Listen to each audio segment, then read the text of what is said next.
আজি দেখুৱাম আপোনালোকক অলপ ব্যতিক্ৰমী ভিডিঅ'।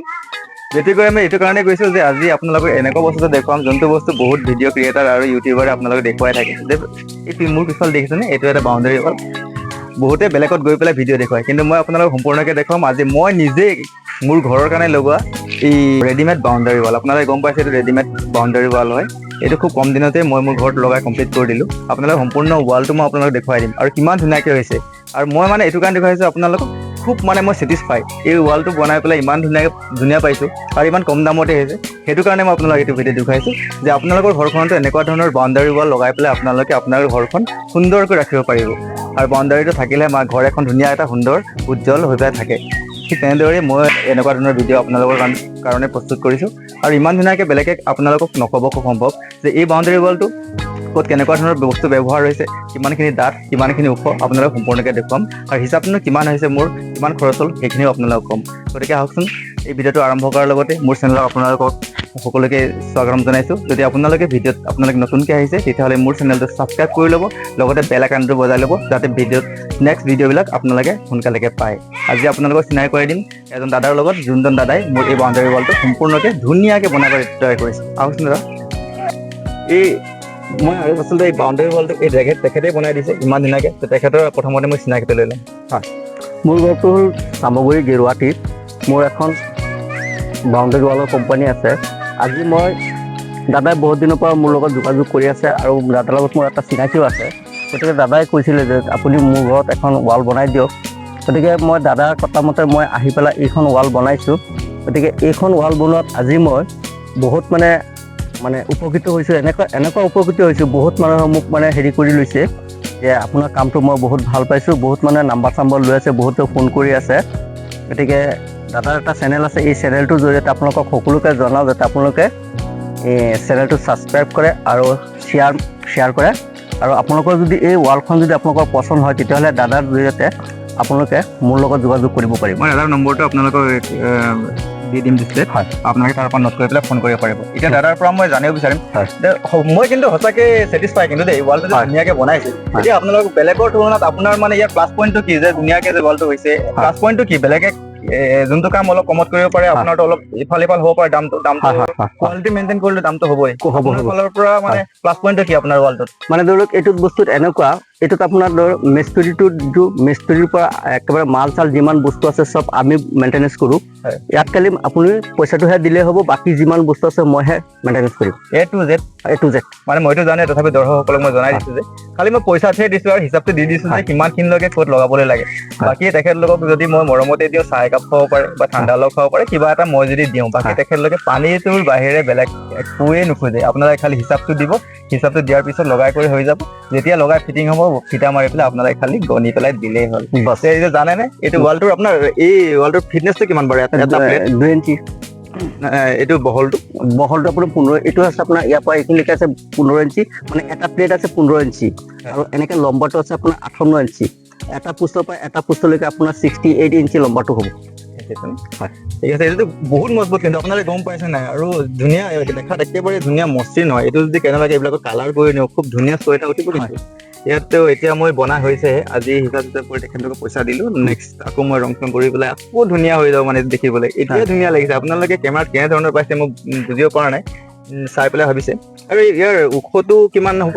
ইয়াৰ ওখটো আপোনাৰ যিমান ওখ বনাই, কোনোবাই যদি কয় যে 6 ফুট 3 ইঞ্চি বনাম, 6 ফুট 3 ইঞ্চিও বনাব পাৰি। ইয়াতকৈ যদি কোনোবাই কয় যে ইয়াতকৈ বেছি কমকৈ বনাব পাৰিম, কোনো একো নাই। কিন্তু আমাৰ এটা চিষ্টেম হ'ল কি, মই 5 ফুট 3 ইঞ্চিলৈকে মই বনাওঁ। সেইটো 5 foot 3 inch, 5 foot 3 inch, 5 foot 3 inch আছে। আচ্ছা, ইয়াৰ এই খুটাটো কি ফুটি?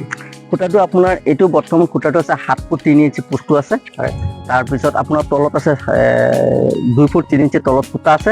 বাকীখিনি যথেষ্টখিনি সোমাই আছে। কিন্তু আপোনালোকে ভাবিব পাৰে ইয়াত লিণ্টাৰ নাই, বিম নাই, কোনো ধৰণৰ বিমটো নাথাকিলে কমজুৰি হ'ব নেকি? কিন্তু বহুত ধুনীয়াকৈ এইখিনি দেখিছেনে? এইখিনি বস্তুটোত গোটেইখিনি ঢালাই আছে। এইটো বেকা হৈ যোৱাৰ চান্সটো একেবাৰে নাই। আপোনালোকে কমজুৰি বুলি একেবাৰে নাভাবিবই। সঁচাকৈ মই বনাই পেলাই ছেটিছফাই। কিন্তু মই সেইকাৰণে কৈ আছোঁ নিজৰ ফালৰ পৰা। তেখেতৰ কোনো প্ৰমোশ্যন মই কৰিছোঁ যদিও একদম বিনা পইচাত। আকৌ মোৰ ঘৰত লগাই পেলাই মই নিজে প্ৰমোশ্যন কৰিছোঁ। বেলেগৰ নিচিনা বেলেগৰ ঘৰ ৱালত গৈ পেলাই ভিডিঅ' কৰি পেলাই মই দিয়া নাই। এইখনেই মোৰ ঘৰ আৰু এই ৱালটো মই নিজে বনাই পেলাই খুব উপকৃত। এতিয়া আপোনালোক সুধিম, আপোনালোকে কি মেটেৰিয়েল ইউজ কৰে ইয়াতে? ইয়াত আপোনাৰ ৰড কয়েলটো যে এই ৰড কয়েলটো ব্যৱহাৰ কৰা আছে ডাষ্ট চিমেণ্ট আৰু আপোনাৰ 10 mm পাথৰ সেইটো আৰু আমি চিমেণ্টটো যিটো ব্যৱহাৰ কৰোঁ সেইটো হৈছে আপোনাৰ ডালমিয়া চিমেণ্ট বেলেগ চিমেণ্ট কম দামৰ চিমেণ্ট মানে নকৰোঁ, কমতে যে ব্যৱহাৰ কৰিব বিচাৰে তেনেকে নহয় নকৰোঁ। চাগে। আৰু মই আচলতে দাদাৰ বিশ্বাসতে আনিছো আৰু আমাৰ যোনখিনিৰ পৰা তেখেতে আহিছে চামগুৰিৰ পৰা। আমাৰ তাত মানে মই চাবলৈ যোৱা নাই যদিও বিশ্বাসৰ ক্ষেত্ৰত মানে তেখেতে আমাৰ পৰিয়ালৰ মানুহজনে ক'লে যে তেখেতে ডালমিয়া চিমেণ্ট ইউজ কৰে, তো সেইকাৰণে তেখেতে বিশ্বাসতে মই এইখিনি আৰু বিশ্বাসতে চলিব লাগিব নহয় জানো? বিশ্বাসত চলিব লাগিব, হয় হয় বিশ্বাস বিশ্বাস নাথাকিলে বিশ্বাসৰ অবিহনে আচলতে একোৱে নাই।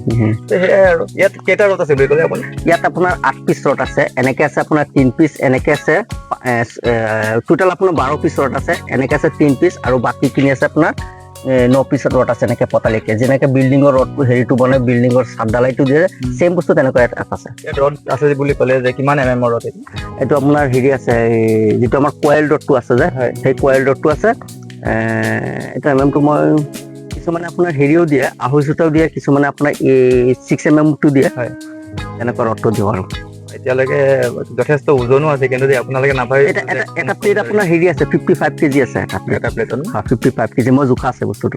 ঠিক আছে, এই বস্তুটো এতিয়া আপোনাক এটা সুধিম যে আপুনি ক'ত কাম কৰিছে বাৰু এতিয়া? এইটো মই একেবাৰে আপোনাক লোৱা আছামৰ পৰা একেবাৰে উজনি অসমলৈকে হাজো গুৱাহাটী আৰু আপোনাৰ এইফালে জাগিৰোড ৰহা নগাঁওতো এভেইলেবল, চামগুৰিত এভেইলেবল, তাৰপিছত আমনি যোৰহাটত মোৰ বহুত কাম চলি আছেতো। আৰু এইখিনি কাম মই আচলতে মোৰ অঞ্চলত মই প্ৰথম কৰিছোঁ, সেইকাৰণে বহুত মানুহে মোৰ পৰা তেখেতৰ নম্বৰ লৈছে, তেখেতক সম্ভৱ ফোন কৰিব খুব কম সময়ৰ ভিতৰতে, আৰু ভিডিঅ' চাই পেলাইতো কিছুমানে ফোন কৰিবই। মানে কামটো ধুনীয়া পাইছে, বহুতে ৰখি পেলাই মানে সুধি যায় যে কিমান লৈছে, মিটাৰ কেনেকুৱা, গতিকে মিটাৰটো আপোনাক সুধিম আৰু দামটো যে এইখিনি এৰিয়াত নগাঁও জিলাৰ আপুনি য'ৰ পৰা আহিছে আমাৰ মোটামুটি 40 কিলোমিটাৰ হ'ব। হয়, 40 কিলোমিটাৰ অন্তৰত আপুনি কিমান দামত কৰিলে? মই এইটো কামটো মই চামগুৰি এৰিয়াত মই 1600, 1500 ভিতৰত কৰি আছোঁ এই কামটো। মই আপোনাক আগতে কৈছিলোঁ দাদা যে মই চামগুৰি এৰিয়াত মই যিটো কাম কৰি আছোঁ মোক খালি চামথিং খালি কেৰিংটো লগাই দিলে হ'ল, বাকীখিনি মই মিলাই কৰি বাকী দূৰৰ অনুপাতে সম্ভৱ কিছু কম বেছি কেৰিংটো মই তাত মিলাই লওঁ। হয়, বাকীটো গোটেই দাম একে, অকল মানে আনা জানাৰ খৰচটো অলপ কিবা এটা বাঢ়ি যাব পাৰে নহয় জানো? গতিকে আপোনালোকে নিশ্চয় ভিডিঅ'টো চাই পেলাই তেখেতক যদি আপোনালোকৰ ঘৰখন সুন্দৰ কৰি তুলিব বিচাৰে তেতিয়াহ'লে এনেকৈ ধৰণৰ তেখেতক ফোন কৰি পেলাই আপোনালোকে জানি ল'ব পাৰিব। আৰু এই ৱালটো মানে যিমানখিনি হৈছে আমাৰ কিমান মিটাৰ হৈছে? ইয়াত আপোনাৰ টোটেল আছিলে আপোনাৰ ধৰক 95 মিটাৰ। 95 মিটাৰ। যদি এইখিনি আমি পকী গাঁথনি দিলোহেঁতেন ইটা দি পেলাই তেতিয়া কিমান মান খৰচ হ'লে? আপুনি যদি এইখিনি পকীৰে ইটা গাঁথনি দিলে হয় কমৰ টকা 3 লাখ মান গ'লে হয়। আকৌ মিস্ত্ৰীৰ জামেলা আছে, তাৰপিছত মিস্ত্ৰীৰ জামেলা এক্সট্ৰা আছেই। গতিকে আপুনি আৰু এটা বস্তু আপুনি ইয়াত ইজি পায়, সেই বস্তুটো হ'ল ধৰি লওক মিস্ত্ৰী পিছে ঘূৰিব নালাগে। এটা মিস্ত্ৰীক যদি আপুনি কামত লগোৱাৰ পিছত মিস্ত্ৰীয়ে কি কয় বোলে আপোনাৰ ইমান টকাত ইমানখিনি কাম হৈ যাব, তেতিয়া আপোনাৰ এই কামটো আৰু ডাবল খৰচা হয়। কিন্তু আমাৰ এই বস্তুটো এনেকুৱা নহয় ডাইৰেক্ট মেজাৰমেণ্টটো কৰি ইটো মূৰৰ পৰা সিটো মেজাৰমেণ্ট কৰি পেলাই আপুনি একুৰেট হিচাপটো দিব পাৰিম যে দাদা আপোনাৰ ইমানেই হ'ব পাৰে, ইয়াতকে 1 টকা বেছিও নহয়। বেছি নহয়, মই গম পাইছোঁ, মই নিজে লগাই পেলাই গম পাইছোঁ। মানে যিমানখিনি তেখেতে কৈছিলে যে ইমানটো খৰচ হ'ব, খুব হ'লে 1-2 হাজাৰ টকা হ'ব পাৰে মোৰ নিজৰ জাগাত অলপ বাঢ়ি যোৱাৰ কাৰণে, সেইটো আপোনালোকৰ নিজৰ কথা। তেনেকুৱা ধৰণৰ আৰু মানে এইখিনিত এতিয়া মোৰ কিমান খৰচ দাদাই কৈ দিব এতিয়া? এতিয়া এইখিনিত আপোনাৰ কিমান মিটাৰ হৈছিল? এতিয়া আপোনাৰ টোটেল মিটাৰ আছিলে 95 মিটাৰ। 95 মিটাৰত আপোনাৰ টকা হৈছিলে আপোনাৰ টোটেলটো মিলাই মই 1600কে মাৰি পেলাই আপোনাৰ হিচাপটো হৈছিলে 95 মিটাৰ ইকুৱেলটো এতিয়া এইখিনি গোটেইখিনি কাম মিলাই আপুনি মিস্ত্ৰী টিস্ত্ৰী মালে চালে মিলাই আপোনাৰ 1,52,000 মান হৈছিলে। হয়। বাকী ইমান কম টকাত আপোনালোকে যোনটো কাম আপোনালোকৰ 3 লাখ 3.5 লাখ যায়, তাতে আপোনালোকৰ একেবাৰে আধা দামত মানে পুৰা আধা কৰি দিয়ক আপুনি 1,52,000ত এইখিনি কাম কমপ্লিট। এতিয়া আপোনালোকে কোনটো কৰিব? বেছি পইচা যোৱাত কৰিব নে কম পইচা যোৱাত কৰিব? এতিয়া আজিকালি আৰ্থিক সমস্যা সকলোৰে সচ্ছল নহয়, সেইকাৰণে এনেকুৱা ধৰণৰ ৱাল লগাই আপোনালোকৰ ঘৰখন ধুনীয়াকৈ সুন্দৰ কৰি ৰাখিব পাৰিব। আৰু এটা বস্তু আছে, আপুনি একেবাৰে কম সময়ত কম দিনত আপুনি টাইম নিদিয়াকে আপুনি ক'ৰবাত ব্যৱসায় এটা কৰি আছে, দোকান এখন চলাই আছে, আপুনি কামত আপুনি যাক গৈ বোলে যে মোৰ সীমাটো এইখিনিৰ পৰা এইখিনিলৈকে কালি চিধাকে আপুনি দেখুৱাই আপোনাৰ কাম আপুনি কৰক, আমাৰ ল'ৰাকেইটা আমাৰ কাম কৰি থাকিব। তাৰপিছত আপুনি খুব কম দিনত যেনিবা এই ৱালটো গোটেইখিনি ৱাল বনাবলৈ গ'লে আপোনাৰ 20 দিনৰ দৰকাৰ হ'ব এটা মিস্ত্ৰী। এই গোটেইখিনি ৱালখন আপোনাৰ ঘৰত মই কিমান দিনত বনাইছো? মাত্ৰ 2.5 দিনত বনাইছো। হয়নে? খুব কম দিনত, মানে কোনো টেনচন নাই। অকল 2.5 দিন বুলি এইটো কাৰণে কৈছে মানে বিহু গুচি গ'ল, ইলেকশ্যন গুচি গ'ল, তেনেকে ধৰণৰ কিছুমান অফ ডে চলি গ'ল। তেখেতলোকৰো ধৰক বিহু হ'লে অকণ দিগদাৰী হৈ যায়, আৰু ইলেকশ্যন আহিলে ইলেকশ্যনটো ভোট দিব লাগিব, তেনেকুৱা বন্ধ দি পেলাই মানে আমি যদি ভালকে ধৰো 2.5 দিন 3 দিন লাগিছে ন? 3 দিন লাগিছে। 3 দিনৰ কমিছে 3 দিনেই সেয়াই আৰু আপোনালোকক এতিয়া দাদাজনৰ খুব সম্ভৱ আপোনালোকক ধুনীয়াকৈ কথাখিনি বুজাই দিব পাৰিছে আৰু আপোনালোকে যদি বিচাৰে আপোনালোকৰ ঘৰখন সুন্দৰ কৰিবলৈ তেখেতৰ লগত যোগাযোগ কৰিব মই নম্বৰটো আপোনালোকক দি দিছোঁ আকৌ স্ক্ৰীণত চাই ল'ব হয়। ফোন কৰি আপোনালোকে একদম 100% ভাল কাম পাব এইটো মোৰ ফালৰ পৰা এক্সপিৰিয়েঞ্চ পাব কাৰণ মই নিজে লগাইছোঁ ঠিক আছে ধন্যবাদ আজি Thank you. Bye bye bye